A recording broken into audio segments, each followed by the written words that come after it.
So let me begin by welcoming everyone. We are here to talk about a program that we actually been working on since the spring with all of our partners.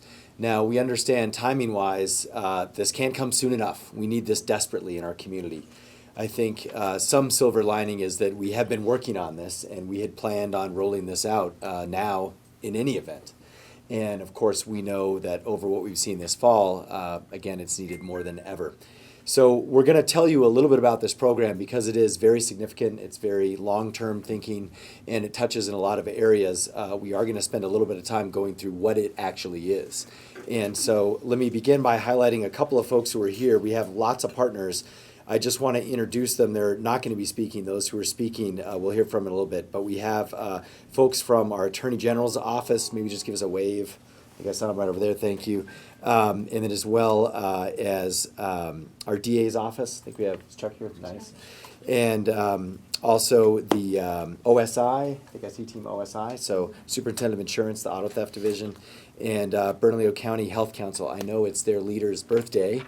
So he's got a good birthday. So tell Enrique the best. But we have some folks on the civilian side here that we're going to hear from. So let me begin by saying that we know that crime is the top priority in our city. And what we've seen over the last year is two factors going in opposite directions. We've seen a reduction in almost every category of crime in our city for the first time in a decade. Unfortunately, on the violent crime side, we know, that we've seen slight increases. And so this is a trend that is continuing, unfortunately, in this area.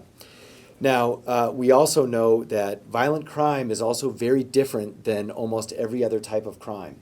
And this is also why this program is so important. It's easy, essentially, tactically, to think about what you do if you're having, for example, a bunch of cars stolen in a certain neighborhood.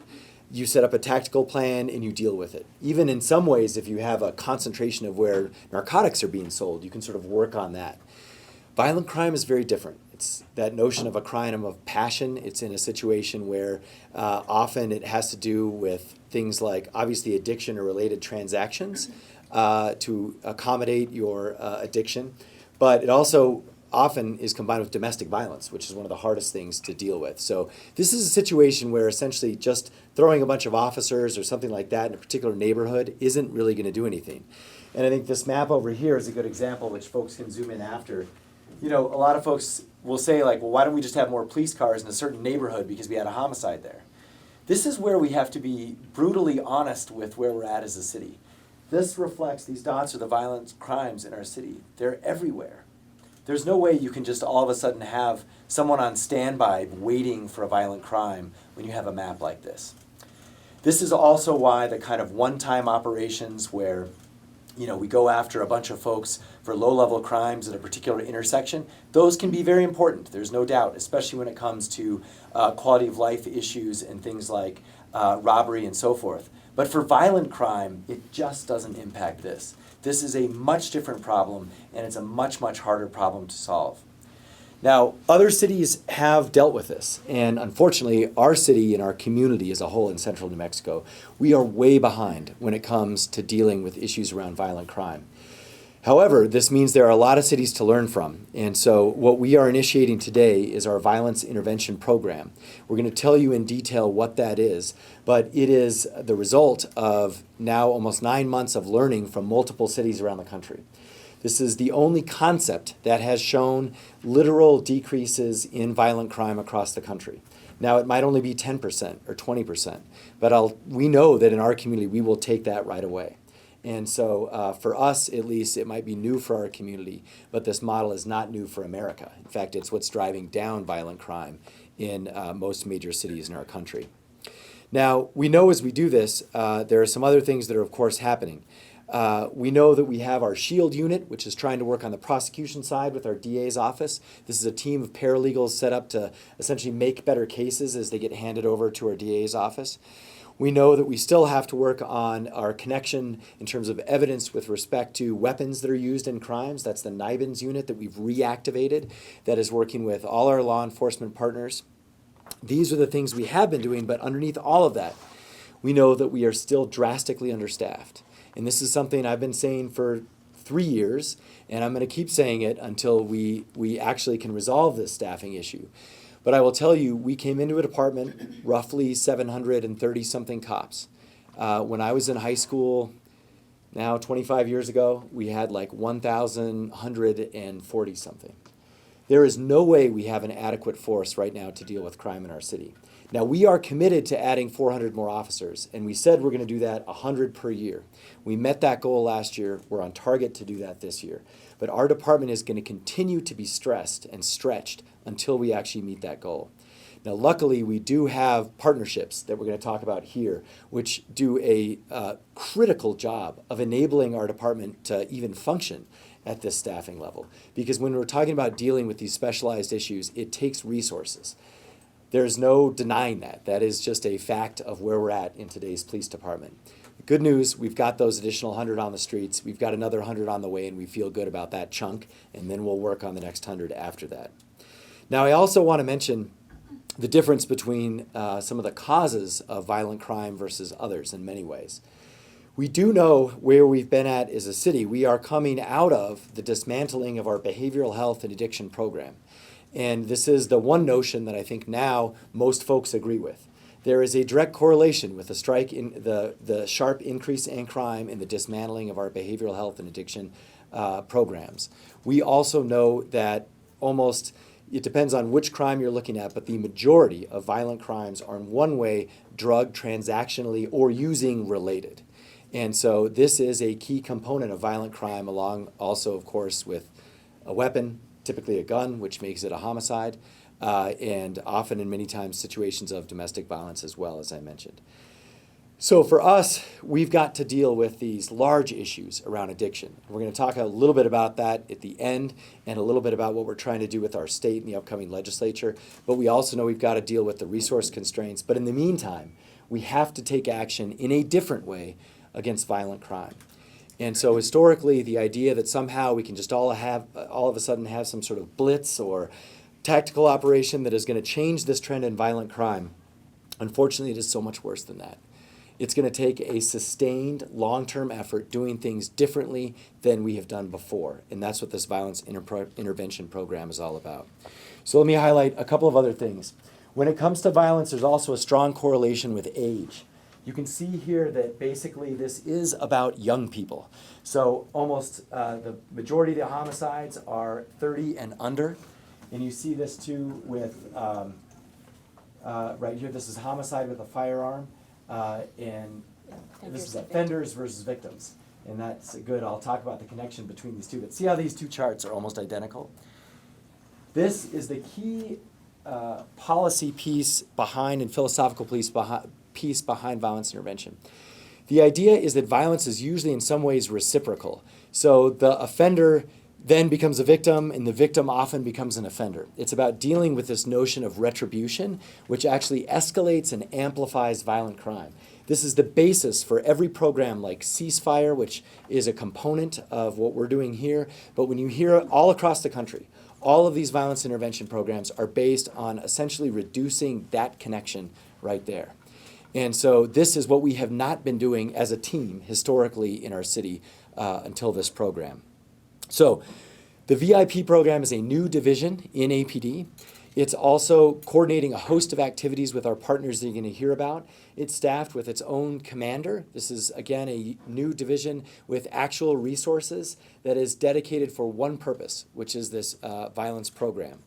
Now, part of this involves field officers, specialized units, plain-clothed units, as well as uniformed units and intelligent units, and also victim advocates. And so I'm going to let Sarita turn over, talk about our CAO, talk about the details of this. But let me turn over to this slide right here. And first talk about our partners, which are going to speak. What we're seeing is that to do anything meaningful on this over the long term, again, in a sustained way, not a one-off operation, we've got to include all of these law enforcement partners, from the U.S. Marshal to FBI, et cetera. We also know our prosecution partners that are here today that we introduced, as well as the U.S. Attorney's Office, are dialed in and connected to this program. But then we need a whole civilian side. So you're going to hear from what we're doing from a health perspective and connecting this notion of behavioral health and addiction to this problem. And this is, again, the second tenet of all of these violence intervention programs around the country. You have to understand the public health side of the equation. And so today we are rolling out that with its own dedicated deputy director who you're going to hear from shortly. And then we also have to have community partners. To do this kind of program, you have to engage with the people who have been shot, who have been stabbed. And you have to engage with the people who possibly, or at least know the people who might have done that in a different way. And so to do that, we need community partners. And that's where our community health team in the back comes in. And we're going to talk a little bit about what they're doing as well. So the way this will look after essentially December 1, when we kind of finalize this up running, is these teams are going to be coordinating together. On the law enforcement side here, you see the partners that I mentioned. And then we have essentially a civilian lead as well. This is a vacant position right now that we're interviewing for. The other key to violence intervention and interruption in other communities is you have to have a civilian who is involved in this process who also can be held accountable for it. We've created this position, we've budgeted for this position, and now we're hiring for this position. And they'll work on this side, on the public health side as well, and on the community engagement side. So that's how this program works. It's a modified version of what is being used in dozens of cities around America. And again, is one of the few things that has actually seemed to move the needle, if even just a little bit, on violent crime in the United States. So to walk through some of the specifics of this program, our CAO, Serena Meyer. Thank you, Mayor. You know, as the Mayor mentioned, we are formally announcing this effort today, but we've been working on this plan with our partners for several months. The Violence Intervention Program is an innovative effort to proactively interrupt the cycle of violent crime in Albuquerque. And the idea is to form a system that includes law enforcement, prosecutors, social service, and community partners to address and prevent violent crime. So as the board shows to the left, there are 4 key pieces to the system, the first, of course, being law enforcement. We structured APD to create a new violence intervention division with its own commander. That division is designed to make this partnership as productive as possible. Chief Geyer will go into more detail about those changes, but the bottom line is that we're breaking down the silos that most police departments have formed over the years. For example, we recognize that while narcotics investigations have their own complexities, they are part of this larger picture of violent crime. And if we're not sharing information and we're not sharing resources, then we're never going to be able to really move the needle on violent crime. Furthermore, we're cooperating and coordinating with our partners in local, state, and federal law enforcement to make sure that we're sharing information, we're sharing strategies, and we're sharing leads. The second piece is our prosecution partners. That's the bottom right as you're looking at it, corner there. We are grateful to be in a place of unprecedented cooperation with our prosecution partners across the city and at every level, at the federal level, at the state level, and at the DA's office. As part of the VIP program, prosecutors will collaborate, share information, and make sure that cases are going to the appropriate teams and the appropriate courts. And you've heard DA Torres talk about this component in the past, and he is a key partner, and his office is here today. The third piece is social services. Now, the city has always funded social services aimed at violence reduction. However, for the first time, we're specifically asking the community to give us its best ideas for evidence-based violence reduction strategies. And we are requiring that the providers who end up with those contracts work together as part of this violence intervention program. Gilbert Ramirez, the Deputy Director of the Department of Family and Community Services, will talk about this piece shortly. And finally, we can't work on these projects in a vacuum or from the bowels of City Hall. We need all of our community partners who are dealing with the causes and effects of violent crime to work with us to make sure that we are always listening to the voices of the community and the people most affected by violent crime. Now, in every community that we've visited that has implemented a ceasefire or violence intervention program, we've heard 2 other really important pieces. First, we need to tailor this program to the realities of our community based on a comprehensive review of violent crime data. For example, most of the communities that we've visited have not included domestic violence as a component of their program, but we know statistically that that is a huge driver of violent crime here in Albuquerque. In fact, many cities call their version of this program ceasefire because they have identified gangs as the primary driver of violence in their communities. And while those are undoubtedly a factor here, they're not the only factor. And we have to be cognizant of that if we really want to change the picture of violent crime here in our city. Deputy Chief of Staff Liz Armijo will speak a little more to how we have taken a unique approach to this part of the puzzle by involving the community and public health professionals as we look at the data of violence over the past 10 years.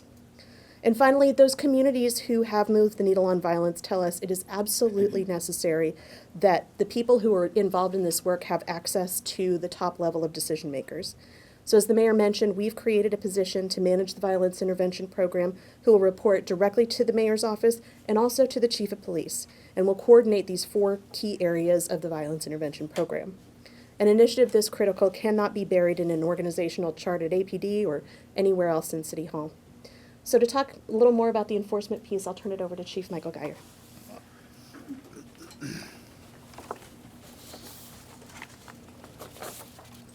So it's kind of been alluded to today is when it comes to addressing crime, we don't have all the answers. We have traveled about to different cities, New York, Oakland, to discuss some of their models that have been effective. Both the mayor and Sarita have mentioned that. And I specifically have worked with other metro city chiefs to create a program that works specifically for us. It has to be a hybrid that's unique to our city. The Major City Chiefs Association has 69 major cities. We're the 32nd largest city. So we have a major impact on those roundtable discussions. They recently did a 2019 top national threat picture that's the top issues facing major city law enforcement agencies today. And I'm just going to share a couple of the top 5. And so this is universal across the nation. The top 5 was identified as violent crime with a firearm. The second one was criminal gangs. The third was drug user derivative crime. These are the people that are addicted and committing crimes. The fourth is drug trafficking and proliferation. And the fifth is homicide. As you can see, as we fit right in there on all these major issues. The first thing we had to do here is kind of figure out the best approach, and the Major Cities Chiefs Association produced the guide that's been published on violent crime reductions. And again, it kind of talks about all the different efforts across the nation right now. We recently got a grant through the Major City Chiefs Association to provide technical assistance for implementing some of our other programs with technology, with gunshot detection, with other aspects of cameras, using cameras for assisting us, and other investigative tools. They'll be coming out to assist us. The 2 departments specifically that have had success over the past 3 years and have used this, which is a great tool for us, is because we'll be just starting, we'll be able to learn from their mistakes and trial and error, are Chicago PD and Milwaukee PD. They'll be coming out to help us. The nice thing about that is we don't pay anything for that. We got that grant through being part of that association. So what we did here right now, as the mayor mentioned a few months ago, is we created this new violence intervention division. We bifurcated some of the units within the old special investigation division. Sarita mentioned narcotics for one as being part of this. Again, as you can see from even the mention of drugs as being part of the major problem, we still can't get away from that. But we did have some silos in terms of we had some very good people, our top people are in these units, but they tend to be so good they isolate themselves. And what we really need to do is be mission-oriented together as a team, combine all these talents, work together, share information. We've also talked about with the DA's office, I know we just met with Mr. Barth just recently, a couple days ago, regarding identification of these offenders, because they have the information of how many of these cases are being held against violent offenders, the background on these cases. We can have warrants and do all the warrant roundups in the world, but to really target the specific problems in our city, we have to share information with our other federal law enforcement agencies and prosecutors.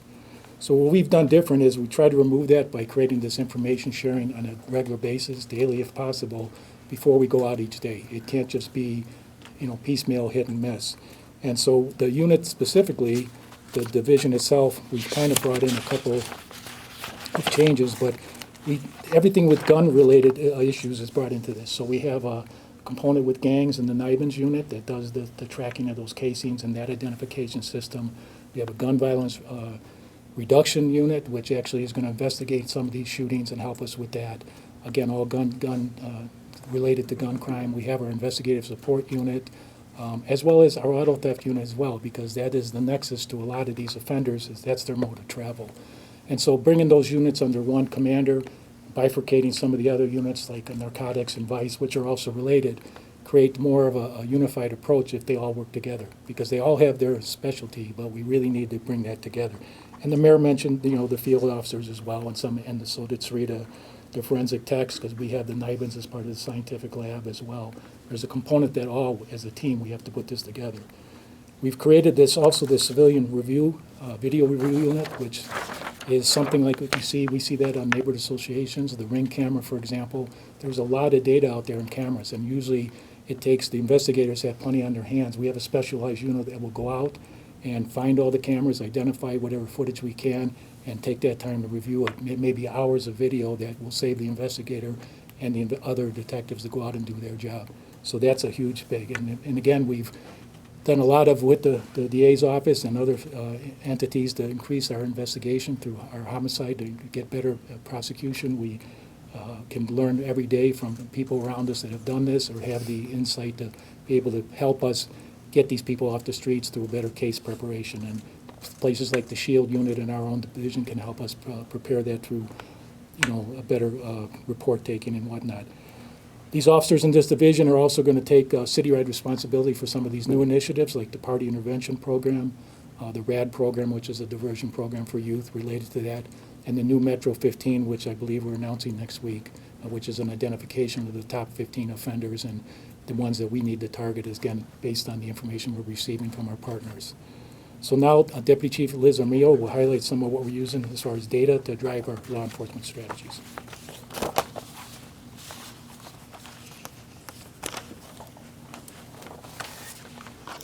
Good afternoon. I'm Elizabeth Armijo, APD's Deputy Chief of Staff over the Community Outreach Division.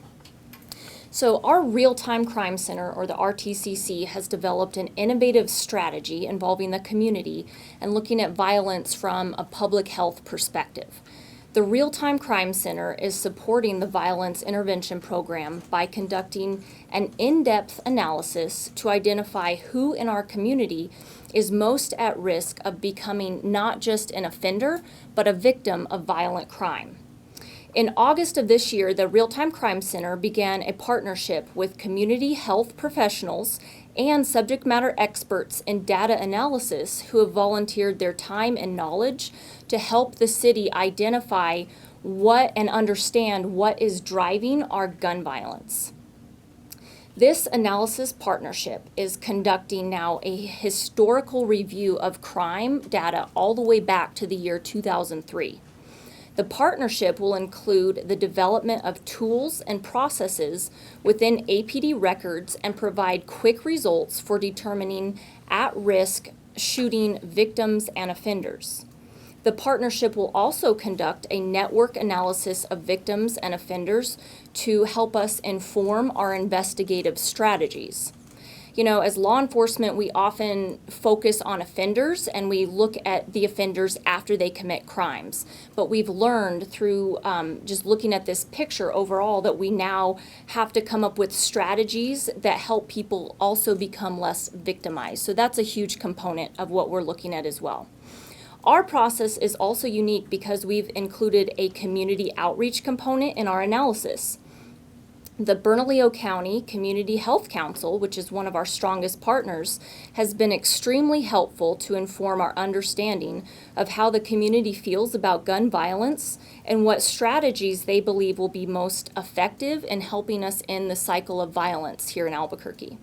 And later, we're going to share more about those lessons learned along with the analysis we are gathering with our partner organizations to really address the root issues behind the crime. Every week, analysts from our RTCC collaborate with the APD NIBIN and gun violence reduction units along with our federal partners to review shooting incidents forensically linked through the National Integrated Ballistic Information Network, also known as NIBIN. Investigative leads are generated through the analysis of potential suspects and sharing of information among our investigators. Additionally, the Real-Time Crime Center provides weekly statistics of gun violence and incidents from all over the city, broken down into every area command.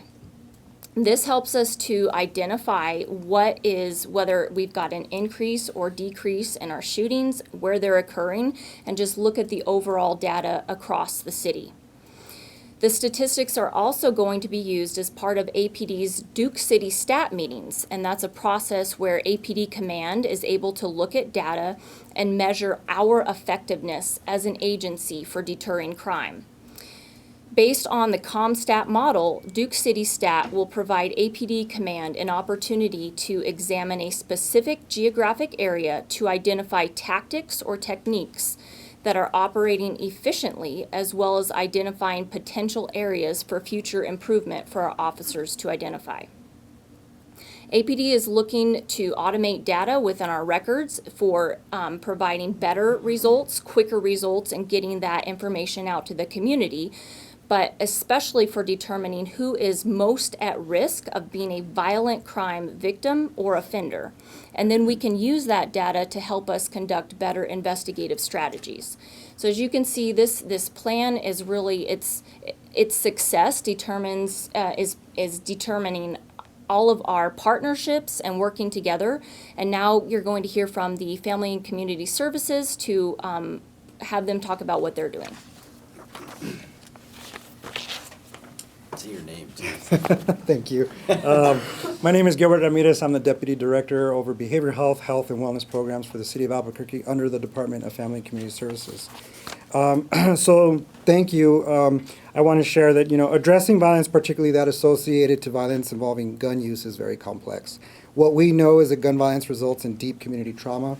It leads to disproportionate criminal justice contact, and it perpetuates a host of related other harms to our community.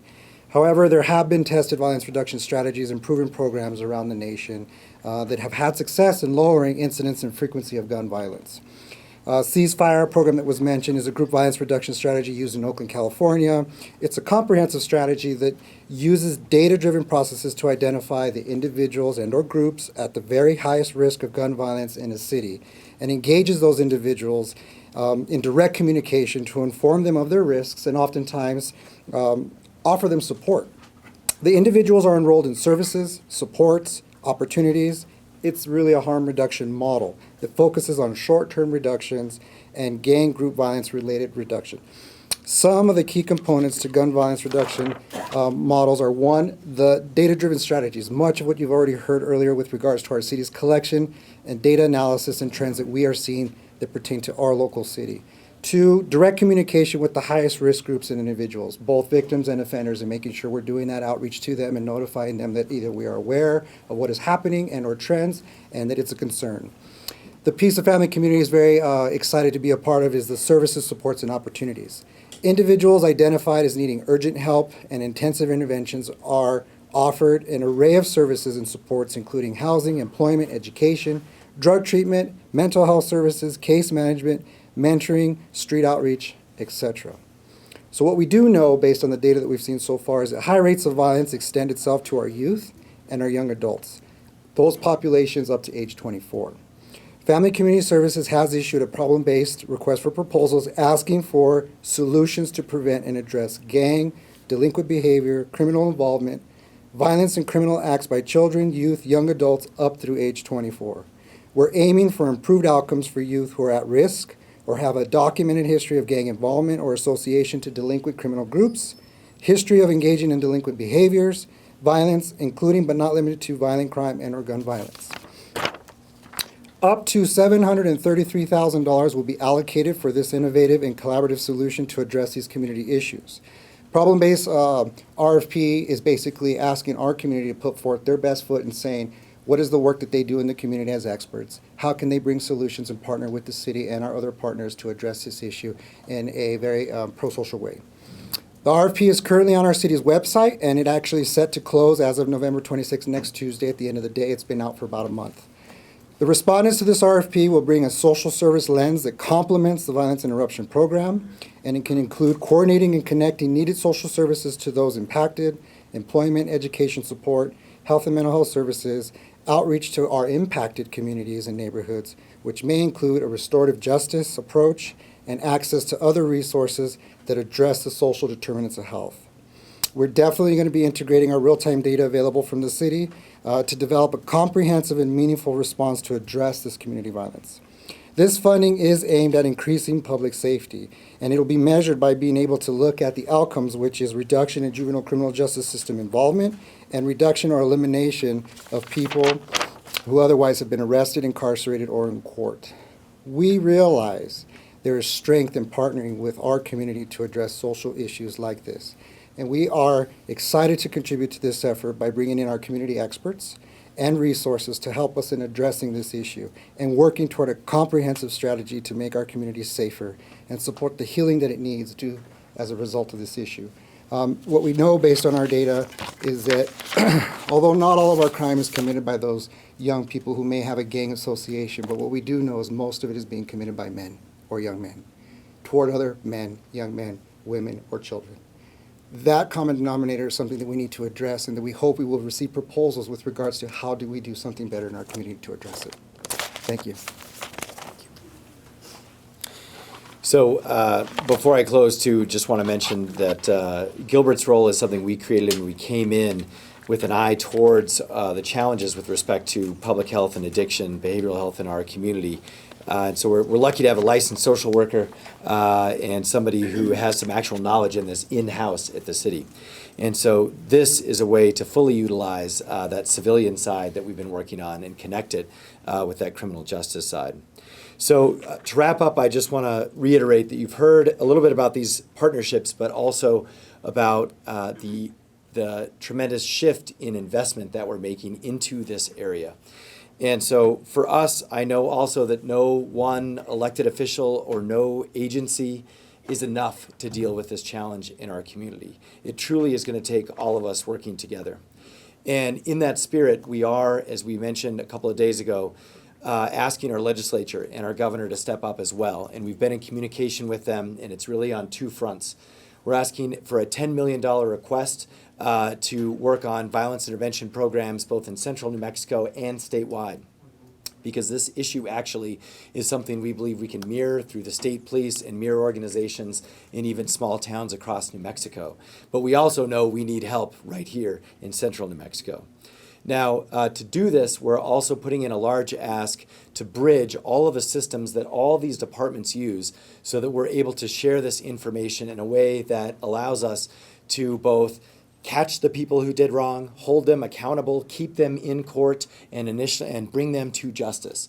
That process, behind it and underneath it, is number one, a lot of hard work from individuals. But number two, it's all about a modern communication system with records and information that can flow back and forth in a secure way to each other. This notion, this bridge that we want to build between all the public safety departments will also be a statewide issue. For us, that is a $20 million ask, and we basically want to have this set up at different parts in New Mexico, and we'll let folks talk statewide about that later. One has to be right here in Albuquerque. This is another area where there are cities all over our country and there are cities all over the world that do this 3 times better than we do right now. We are living in a technology data sharing backend from the 1990s, and it is holding back everything we're doing in every single one of our departments. So we hope that that is another way in which our state can help us step up and actually in real time deal with violence intervention.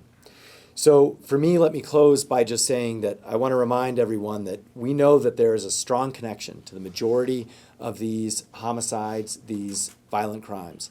And it's that nexus between a gun, a weapon, often domestic violence, addiction, and a gang. And as Gilbert mentioned, unfortunately, it usually has to do with men under the age of 30. This is what violent crime is in our city. Now, we also know that occasionally, and unfortunately, there are bystanders caught up who have no piece in any of that formula, that are caught up and unfortunately part of a homicide. We know that happens. And that is its own challenge in and of itself. But we also know where most of this occurs and what's going on. And that does give us a direction, a place to go to actually make a difference. And that's what this program is all about. Now, next Tuesday, we're going to be releasing and talking about the other side of this that's not quite ready to go yet, which is this Metro 15 component. This is about dialing this into the 15 most violent individuals in our city and what we're going to do about it. So we'll be discussing that on Thursday, which is the same interdepartmental collaboration that you see here. In the meantime, we also want to encourage folks, especially for these more recent homicides, we still need leads. Even a little tip from Crime Stoppers matters. In fact, that is the kind of tips we're following up on right now. And so we do want to encourage everyone to play their small part in stepping up to deal with the violent crime situation in our city by calling with any information you might have about that.